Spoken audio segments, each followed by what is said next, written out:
Okay, good afternoon. Thanks for sticking around. So this is a presentation. My name is Filejski. I'm a public health veterinarian with the Ministry of Health and Long-Term Care. And in collaboration with my colleague, Dr. Maureen Anderson from the Ministry of Agriculture, and there she is, waving at you.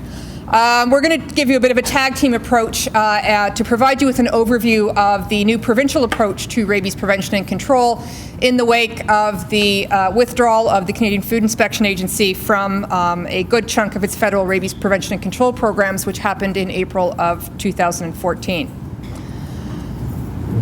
So as of April 1st, as I just mentioned, the CFIA sort of pulled back from a lot of the support that they had been providing to provinces and territories over the last several decades with respect to rabies prevention and control. And that left the burden of sort of following up and taking over a lot of those prevention and control activities on the provinces. And the result has been that different provinces have taken a somewhat different approach to how they were going to handle that new responsibility. And in Ontario, sort of what we've ended up with is a system where we've got cooperation and collaboration between three ministries. Ministry of Natural Resources and Forestry now, who have always handled the wildlife issues with respect to control of rabies outbreaks in terrestrial mammals. So if you remember when we had raccoon rabies, it was Ministry of Natural Resources that was doing point outbreak control, wildlife baiting, and things like that. And with respect to human exposures or potential exposures to rabies, that's always rested with Public Health and our 36 local public health units across the province.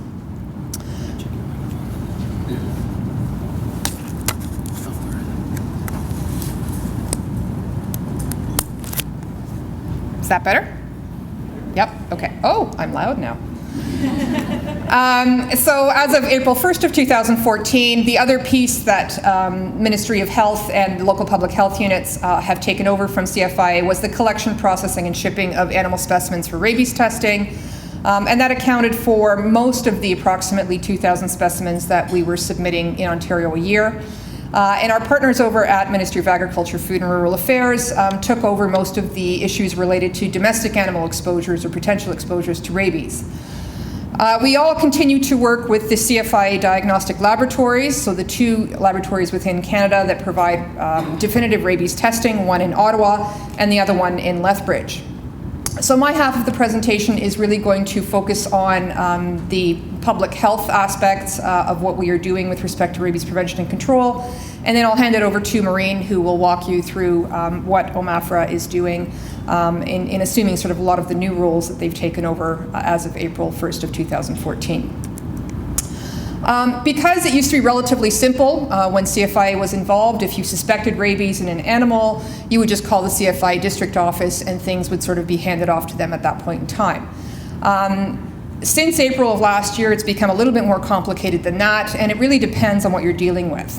So in cases where you have a potential human exposure to rabies, so usually an animal bite, then you continue to report that to your local public health unit, which is required under the public health legislation. If there's no human potential exposure, but you do have a potential domestic animal exposure, so this would be your dog getting into a scrap with a raccoon, for example, instead of calling the CFIA district office, you now call the Ministry of Agriculture's Agricultural Contact Center, which is a 1877 number. And I'll let Maureen explain what happens when you call that number, because she knows that better than I do.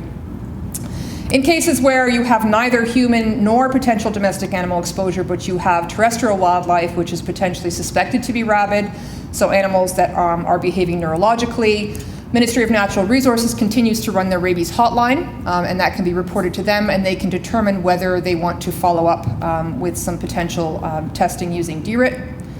And finally, if we're not dealing with terrestrial wildlife, but you're talking about sick or injured bats that do not have any human or potential animal contact, the folks who you may want to contact are still the Canadian Wildlife Health Cooperative, and they are able to do some workup in bats, particularly as there is potential to get more information about what's going on with white nose syndrome.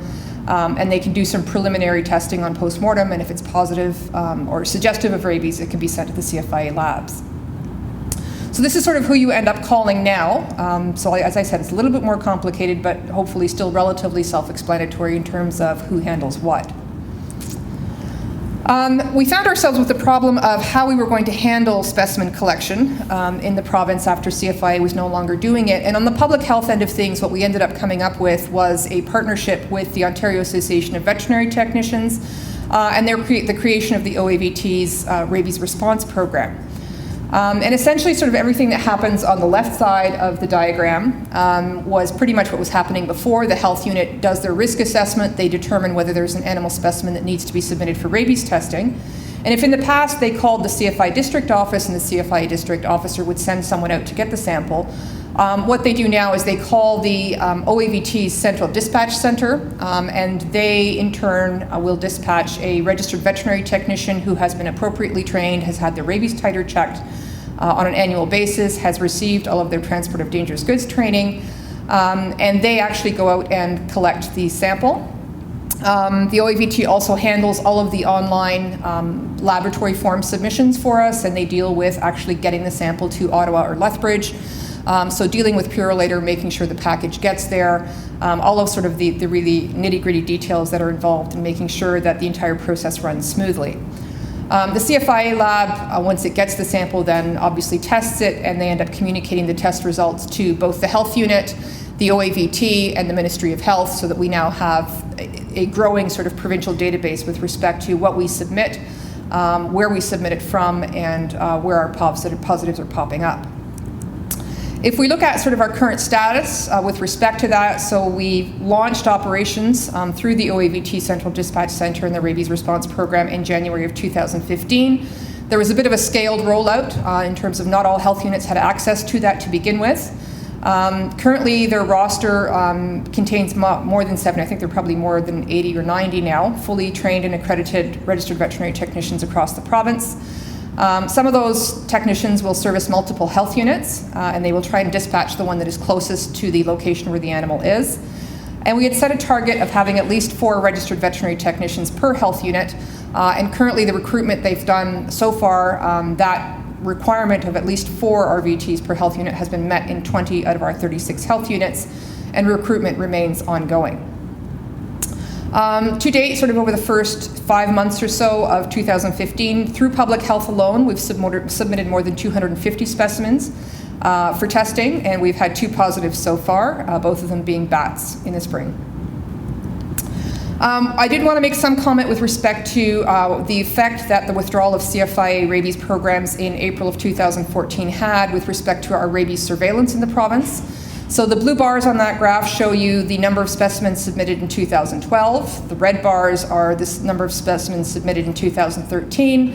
And when we get into the green bars are what happened in April of 2014 in terms of the total number of specimens submitted in the province. So if you look at sort of our rabies surveillance map for Ontario for 2014, keep in mind always that you're looking at severely diminished surveillance capacity last year. We probably only submitted about 30% of the level of specimens that we usually do from year to year. As OAVT has come on board and we started operations in January of 2015, those are sort of the black shaded bars at the first part of the graph there. Our capacity is definitely coming up to speed, and certainly we expect that we would be back up to our 2012-2013 levels over the summer months, because as of mid-May or so of this year, we have full testing capacity across all 36 health units restored on the public health side. The last thing I'm going to talk about very briefly is another piece of the human rabies exposure management on the public health side, and that is starting to look at domestic animal vaccination rates in the province, which we've always had a lot of difficulty tracking.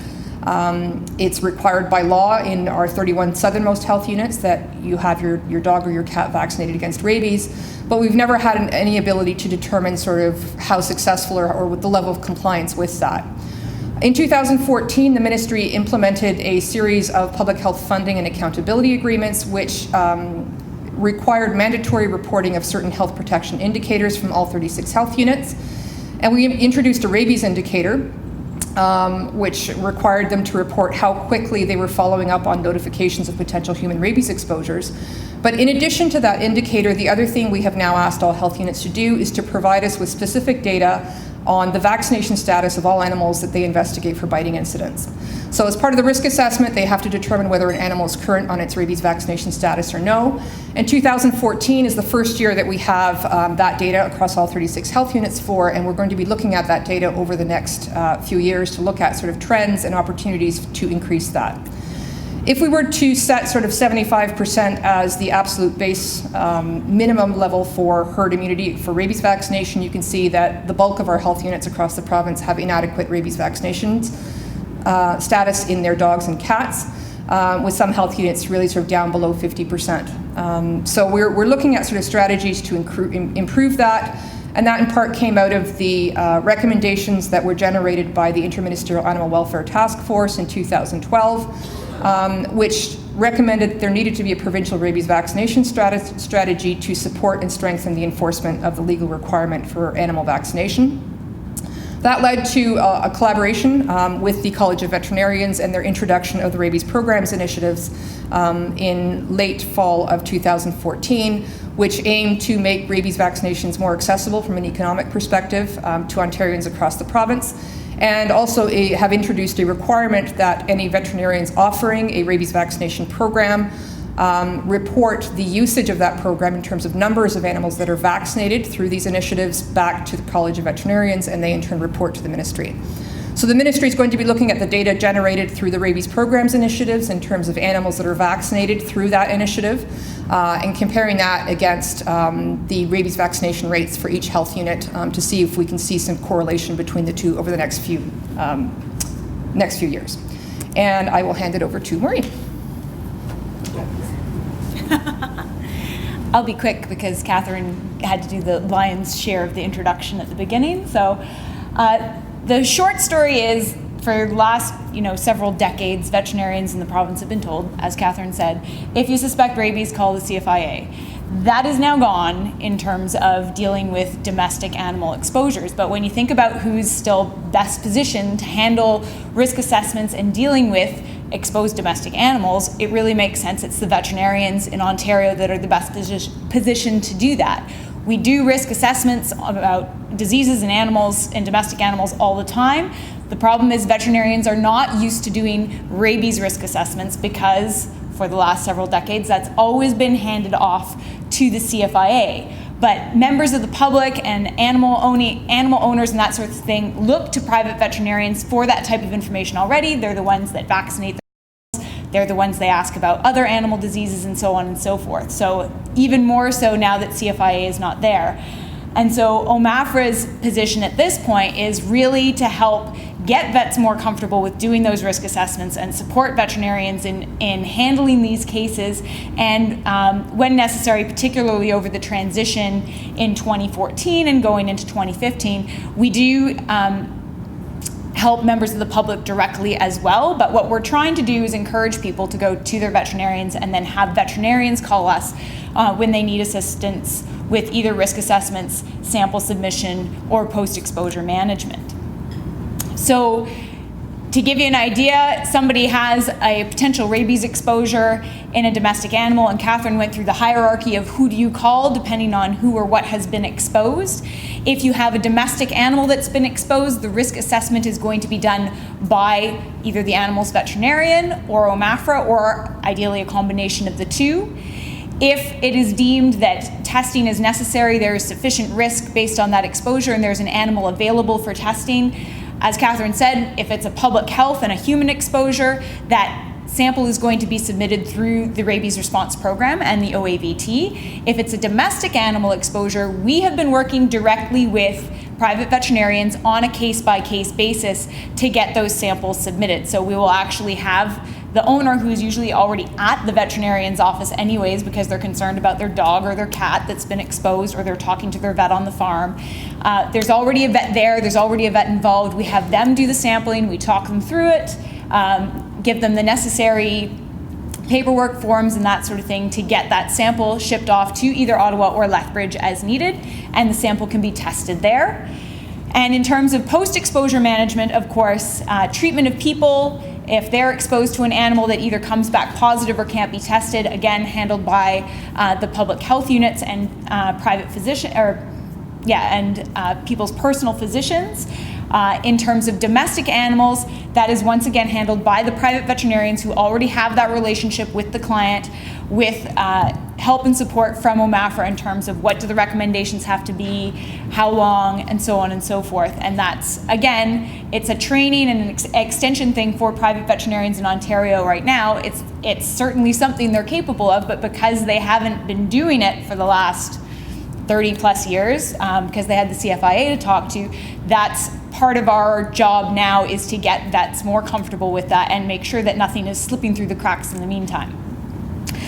So we've been handling all of the domestic animal exposure cases since April 1st, 2014. Between then and the 15th of May, which was the day we pulled the numbers off our database, we'd handled 573 rabies calls. I believe as of this morning we're at 593, because as the weather gets warmer, the beasties come out and we start getting more and more calls. About a quarter of those calls have come from public health units, 40% from veterinarians, and 26% from owners. Last summer, especially when we were in transition and the public health units were kind of left a little bit in the lurch because they didn't have any really formalized, I've only got a minute left already, any sort of formalized submission process until the RRP came into place. We did get more calls from public health, and there was a lot of collaboration last summer to get sort of the high-risk cases submitted, and we'd help out whenever we could. We tested approximately 203 animals. We had 5 positives. 2 of those cases were in collaboration with public health units where there was also a human exposure. Offending species, about 37% bats, certainly the most popular, 19% raccoons. And we did 54 confinement and observation periods. So again, animals where we couldn't test the offending animal, or when the animal came back positive and they needed to be confined or observed to ensure they didn't develop rabies. And of course, thankfully, nobody has. So our main push at this point is, like I said, veterinary extension, and as well as public education, so people know who to call under the new system. And one of our big projects this spring has been getting website information prepared to go up on the OMAFRA site and the Ontario One site. And that's both information for the public in terms of who to call and how to avoid rabies, as well as information for veterinarians so they have ready access to resources in terms of doing risk assessments, post-exposure recommendations, and we've also developed a training module that will cover all of those materials as well. And we also will hopefully be able to put this on some external sites. We basically want to get it as widely distributed as possible so that everybody has the information that they need. And to sum up very quickly in my last 15 seconds, again, human involvement is always reported to public health, and the sample submission goes through the rabies response program. OMAFRA continues to support the public health effort because rabies is, again, when you boil it all down, a public health issue and concern, and we're really trying to protect the people. So we continue to work with veterinarians as well as owners and producers to do those risk assessments and manage domestic animal exposure cases and get samples submitted and contain the risk when necessary. And the MNRF continues to manage terrestrial wildlife rabies. They are a world leader in wildlife rabies control, and our hats, of course, go off to them in terms of the amount they've been able to reduce wildlife rabies in Ontario over the last few decades, and they continue with their surveillance and baiting program. And we'd be happy to answer any questions if there is time. Thank you.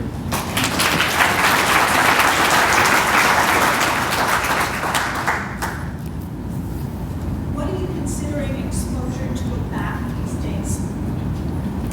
In terms of human exposure or domestic animal exposure? Human exposure used to be bat in the room exposure, and then they backed off that. I don't know where it is now. I'll let Catherine do that one. So yeah, we changed those recommendations in 2008, and that remains sort of in place. So currently, to be considered a bat exposure of a human, you'd have to have evidence of direct contact between the human and the bat. The bat actually has to land on you, and you cannot rule out a bite or a scratch. So that remains that. You still get a bit of a gray area when it comes to really small children, for example, that wake up and they're crying and there's a bat in the room. That tends to suggest that the bat probably landed on them at some point in time. So there's a little bit of a gray area with that, but we've definitely moved away from you automatically get post-exposure prophylaxis if you wake up with a bat in the room. Sorry. And in terms of animal exposure to bats, we usually go with direct contact, and kind of like Catherine was saying, you can't really take any chances because the bites can be so small. So if we know a dog or a cat has been batting around a bat, then we usually err on the side of caution and say that should be tested or they should be confined or what have you.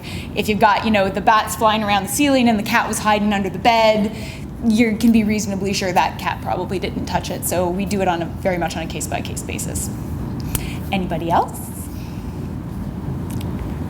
Thank you very much for that great talk.